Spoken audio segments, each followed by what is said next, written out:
Today we're going to be making mixed berry wine. Now come on, Miss Shine, let me teach you something.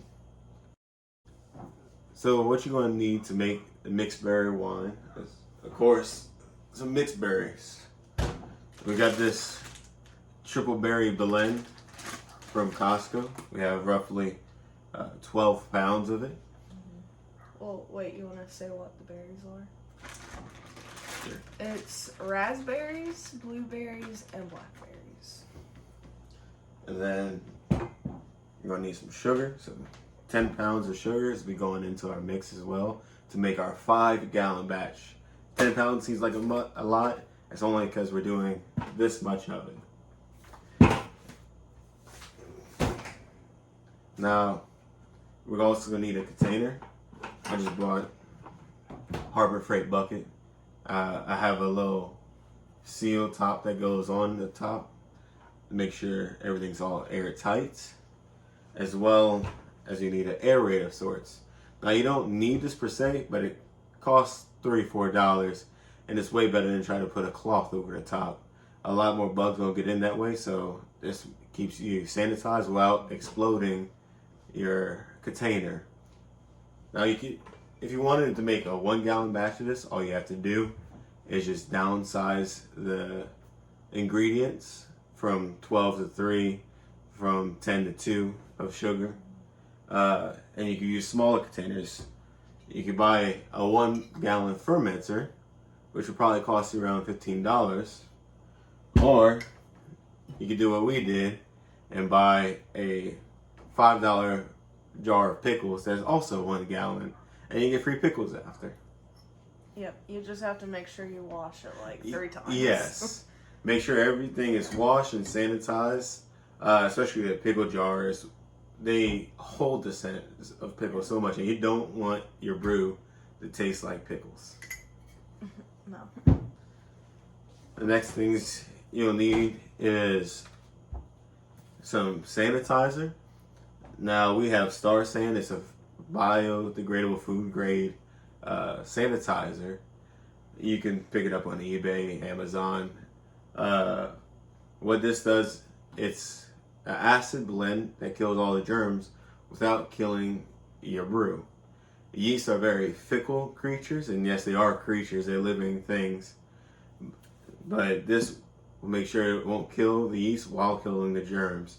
You can use stuff like Dawn or just regular detergent to clean your stuff, but you run the risk of killing your yeast before everything starts up in the beginning. Now, these aren't necessary per se, but we found it helped out a lot, which is a tube for their hydrometer. This is going to tell you how much alcohol percentage you're going to have at the end of your brew. We'll teach you how to use this in the later parts of the video, as well as a wine thief, or just a turkey baster. Cheap man's wine thief. Yeah, I think I got that for like $2 at Walmart. So Yeah. everything's pretty affordable. The way we're going to make wine today is going to be $2 a bottle. So if you can't afford $2 a bottle, I don't know what to tell you. Last but not least, we're going to be needing some yeast and some water. Try to make sure your water is filtered, or maybe buy a jug of water from the store. Just make sure not to buy distilled water, because that takes away all the flavors from the water. But you don't want to be using just plain tap water, especially if you're from around here like the Bayou. Our tap water is not that great, and that could make some off flavors in your wine. The yeast we're using today is Lavin EC 1118. It's a wine yeast. I find it works best to bring out more fruity flavors. Now you can use bread yeast.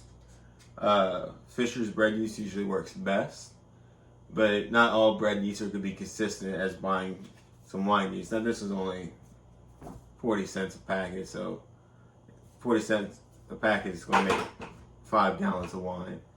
So might want to invest into getting some wine yeast. Now the first step to making wine is to pour some wine for yourself. Ain't cooking or brewing unless you're drinking along with it. Now this is some mead me and Macy made about 3 months ago. We aged it for a month by itself, then a month with wood, and then just aged for a month because we didn't get to drinking all 25 bottles just yet. So it's aged for 3 months so far, and it's pretty darn tasty. We'll maybe show you how to make that wine in the next video. It's getting better as time goes by too. Yes. The longer it sits. The first actual step is to mash your berries. Now you can make the wine by just pouring the whole berries in and adding your water and your sugar and your yeast, but it's not going to be as fruity or as nice as it can be if you break all those cell walls and allow easier access for the yeast to get into your berries. So we're going to put one bag at a time and mash it in. This is our potato masher, so we're just going to mash things down. Or Yeti cup. It says Macy on it. Yeah. And we're probably going to fast forward this bit because this is going to take a little while. Yeah. You will get an arm working. The next step is to add your water. Now you want to make sure when adding your water you leave a little headspace because we still got to add our sugar in, which we're going to dissolve first to make it easier to mix because I'm not about to stir for 3 hours straight. We're going to make some simple syrup. And this is also going to take a little while because it's a big bucket. Next step is to add your sugar. We're going to add 10 pounds, and I know it seems like a lot, but the more alcohol you want is the more sugar you're going to add. Now, you can add a whole bunch of sugar, but you got to make sure you're under your yeast tolerance. If you put so much sugar that your yeast can't use, it's just going to be super sweet of a wine. And I know me and Macy much rather neat wine, so we're not going to overly sweeten it from the beginning. You can always back sweeten a wine, but you can't make a wine less sweet. And if you don't know how to make simple syrup, we're going to show you. Making the simple syrup. Our ratios are going to be different than how you would normally make a simple syrup because we filled our bucket up a little too much with water. So we're probably going to have to do it in a couple batches. So I'm going to use the minimum amount of water and try to put the most sugar in it and hope that works out. Now we have to wait for it to boil. So now it's almost to boiling point. I did turn the stove down just a little bit because I don't want it like to completely boil over. But I'm basically gonna just dump as much sugar as I can. It's supposed to be a 1-to-1 ratio, but like I said earlier, because we filled it more with water, we're gonna have to use less water in our simple syrup. Alright, now after we made our simple syrup, it's time to pour our simple syrup into the brew. Now we already poured the majority of the sugar because we had to make a couple batches for it to fit in our pan. We didn't have a big enough pan. You got it. Don't burn yourself. So carefully pour a little bit left that's in here. Okay. Don't want to overflow it.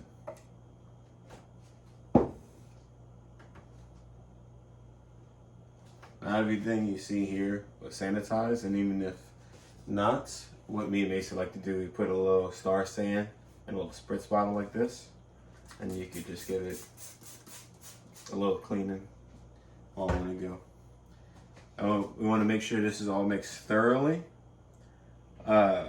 It's fine as is. You could put your yeast in now and set it aside, and you'll have wine in about a month. But I want to make sure it's all mixed well so we can get an accurate gravity reading. So we'll know how much alcohol we're going to get from this batch particularly. And it's a beautiful wine. I have to show you the picture. But it's just all this lovely purple and red. I can't wait to see what it's going to look like once it's done. Yeah. I think it's gonna be one of the prettiest. Where's our little wine thief? Out there. Want to pass me that, honey? And what we're going to do is take some samples from the batch itself. Try not to get as much fruit deep down in there. All the fruit rises to the top, so you want to get just the juice.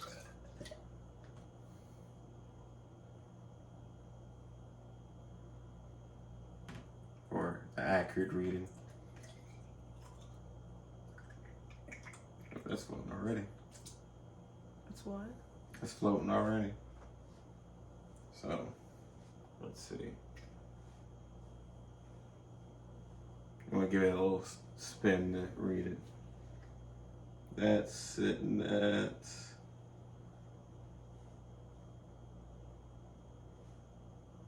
1.900, which roughly makes, let's see. Oh, this one's a lot sweeter than we thought. Maybe we should add a little less sugar. That's 20%. Future Blake here. Just wanted to correct my past self. I read that wrong. It's actually going to come out as a 12.5% wine. Sorry. Now is to add the yeast.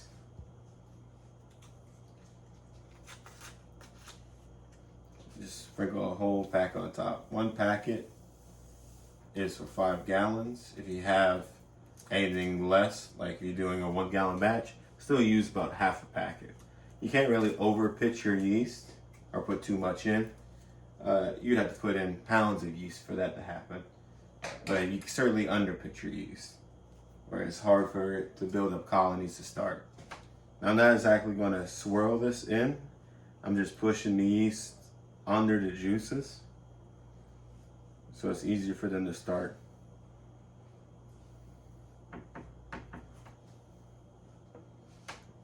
And that's almost it. The last step is to get a cap on this and an aerator to make sure this doesn't blow up on us or any bugs get in. Okay. Put your cap on.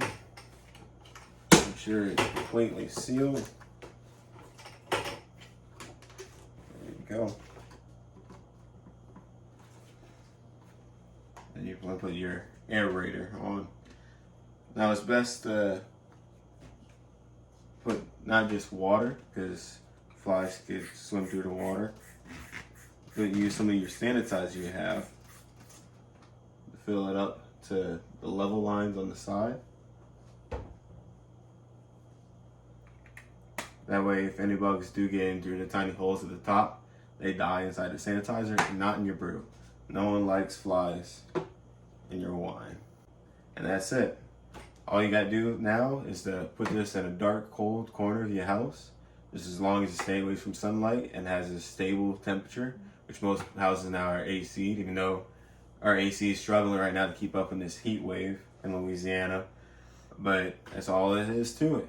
We'll make an update video in about 3 to 4 weeks. We're gonna taste it, we're gonna bottle it, and show you the process of doing all that as well. And we'll see you in the next video. And thanks for sticking around to the end. Hope you enjoyed me and Mason's first how-to video. If you have any suggestions for a video we should do next, maybe a different type of wine or a different type of mead, whatever you suggest, put that in the comments below and we'll be looking. Bye.